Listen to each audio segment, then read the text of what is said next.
కవిత జైల్లో ఉన్నప్పుడు కేటీఆర్ ఢిల్లీలో మా ఇంటికి వచ్చింది వాస్తవం కాదా? కవితను కేసు నుంచి కాపాడితే ఏం చేయడానికైనా సిద్ధమని కేటీఆర్ అనలేదా? బీజేపీలో బీఆర్ఎస్ను విలీనం చేస్తామని చెప్పలేదా? సీసీ కెమెరాల ఫుటేజ్ వీడియోకి ఇస్తా, కేటీఆర్ సమాధానం చెప్పగలవా అని అన్నారు. నువ్వు ఒక 4-5 నెలల కిందట కవిత ఢిల్లీలో జైల్లో ఉన్నప్పుడు నువ్వు ఢిల్లీకి వచ్చి నా దగ్గర టైం తీసుకొని మా ఇంటికి వచ్చిన మాట వాస్తవం కాదా? ఇంట్లో సీసీ కెమెరాలు ఉన్నాయి, నేను తీసి మీడియాకి ఇస్తా. నువ్వు ప్రెస్ మీట్ పెట్టి దీనికి సమాధానం చెప్పు. మా ఇంటికి వచ్చి ఏం మాట్లాడినారు?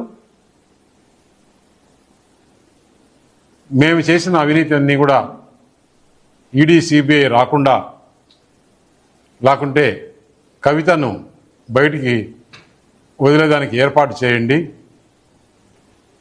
మేము బీఆర్ఎస్ పార్టీ దేనికైనా సిద్ధం.